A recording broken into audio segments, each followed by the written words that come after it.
And that was Nazareth there with their song This Flight Tonight. And we have got a very special young lady in today, Suzanne Deliano. Did I say that right? Yes, you did. I did. I got it right. I mean, I had to ask you how to spell it, right? But that was just me, anyway. But Suzanne is here with her son, Dan, who's just taken a back seat. He's smiling there now because he's just sat in the background. Now, Suzanne, you're here to talk to us about a very special expo that's happening this weekend. What's going on? Yep, we're running a disability expo at the Clipper Inn. It's on Friday and Saturday from 9 a.m. till 4 in the afternoon. Yeah. We've got it together more than anything to help anyone who's starting in the disability journey to just get an idea of what is out there, what's available for them. Yeah, because it's a huge field. I mean, we know that, right? There's mental health, there's the physical aspects of it as well. We know about the NDIS, which is fair enough. Yeah. But hopefully you're getting that support from the organisations as well. Are they coming to the expo? Yep, we've got Anglicare, Uniting, West Coast Support Services, Plan Care. Yeah. There's a few other places that are coming in as well. Just to give a general overview of the disability supports. And what they can provide. Because that's the greatest key. So what we need to do is to get the message out there that these people are out there to help. Yeah, absolutely. Right, cool. Now, I mean, obviously, you're doing it for a specific reason, a personal reason as well as for the community. But what's your personal charge? I have 4 children on the autism spectrum.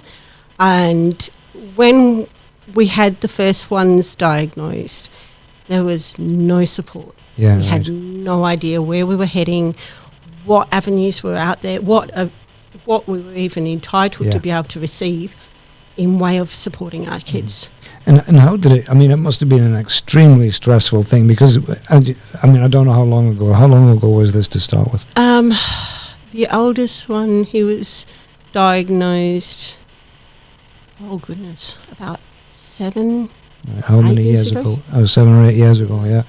And it's still the let's call it treatment. The for those kind of disorders was in its infancy. I mean, it's only starting to get now to the point whereby it's getting the credence that it actually deserves.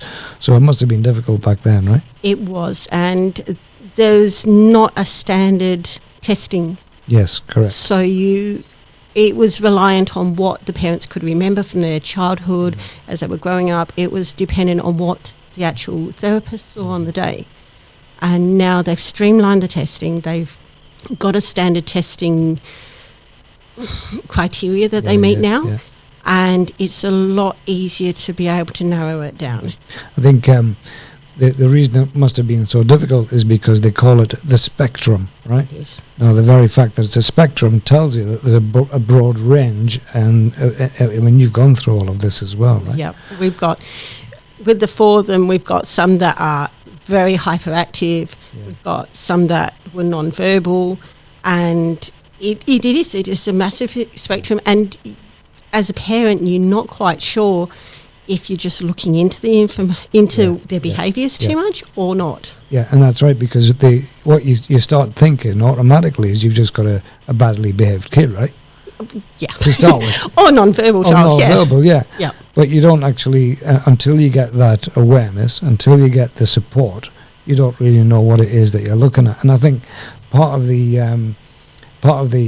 information that we can get out there is the fact that when people realise the support is there, it almost takes a bit of weight off you, right? It does. And to know that these people have dealt with what you're dealing with, they've seen worse, they've seen better, they know exactly what they're talking about, and they know the best way to get the help that you need for your child. Exactly, for your child, person. Which is what it is, that's right, So, for your person, exactly. I mean, because I've got friends who've got children who are on the spectrum as well, right? Yeah. We just automatically assume they were just naughty kids until you find out what's going on. So I appreciate what it is that you're doing. Now, when it comes down to your involvement with the Expo, yes, how did that come about? It was more for us just trying to have something for everybody who was, again, starting their journey to, there's nothing around here. Yeah, and right. so I know there's bigger ones in Perth, which are harder for a lot of parents to get to, Of course. harder for a lot of people to get to. And again, with certain disabilities, you do have that social anxiety, which you don't want a big group of people. Yeah, no, that's So right. having a smaller expo, and what we hope to do is have them in more regional areas as well. Having the smaller expos means you'll be able to cater to more people. Yes, of course. that You give them have- more one-on-one time as well, don't It you? is more one-on-one time, Yeah, and no, it's in a friendlier, a quieter environment for people. Very good. Now, this has been planned for a little bit of time now, I would imagine. About 4 months now. Yeah, exactly. So have you found that it's starting to ramp up now to get to that? You're It is. literally ready to go? Yep. The bump in is tomorrow with all our stalls, and we'll be there at 7:30 in the morning, getting everyone ready to go on Friday. You've got your little checklist to make sure you've covered every Everything's base. on the iPad right now. I can imagine that's it. Because it's not just you who's doing this, so hopefully. I am the main instigator. Right. I dragged someone into it. Okay. So when you drag that someone, I mean, is that a family member? Is it a It's friend? my best friend. Oh, right, okay, cool. So, and she has a background in disability Yeah, too. Both her adopted brother and sister are Down syndrome, Right. and her mum has fostered children for so many years. Yeah. I think, I mean, these are heroes. Yeah. These are heroes, these people, because, I mean, it's difficult enough bringing up let's call them normal kids, right? And I mean that in every... Yeah, we call them neurotypical. Thank you. Neurotypical, that's a fantastic word which I need to learn. But you're right. I mean, to do all of that is difficult enough, but to be able to foster, to try and work through those challenges, and of course to bring up your own children who have had the challenges, it must have been tiring, if nothing else. I smile a lot. You do? Yeah, I've noticed that since you came in. Yeah. In previous workplaces, we've had customers who have had very severely disabled children and grandchildren, and I count my blessings every single day. Mm-hmm.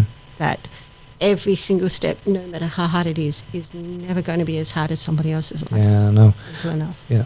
I mean, I've got a physical disability. You wouldn't look at it, think it to look at It's me, called right? an invisible disability. Exactly. And because I had said to anybody who'll listen, just get a sticker that says not all disabilities have visibilities, right? Absolutely. Are visible. And it's that, 'cause mine's just a muscle wastage disease. That's why I like working for these guys. I can sit down all the time. It's great. But the And thing, they're good people to work for. exactly. But the thing about it is, it's just the fact that, when it comes down to all of these, I even hate using the word disability. Yeah. I don't know if Different there is, ability is what a lot of Right. people use. because we've now got the disabled Olympics coming, right? Yep. Now, to me, those they're all more heroes than what the able, let's call them able bodies. God, it's horrible. It terms. is such horrible It's terminology, stigma, isn't and it? there's so much stigma about Yeah. it, especially with mental health. That's a massive stigma. Yeah, exactly.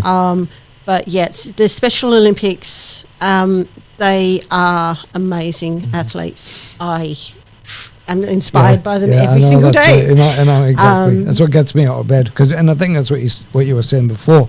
It's about realising there's people out there worse off than you, and that's what keeps me going. Right? Absolutely. And that's what the point I was making.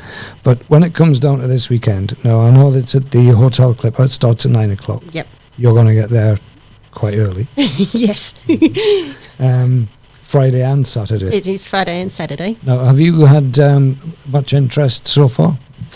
We have actually had a lot of interest. There's a lot of support companies that haven't been on board this time, but are willing to investigate for the next time we run this. Good.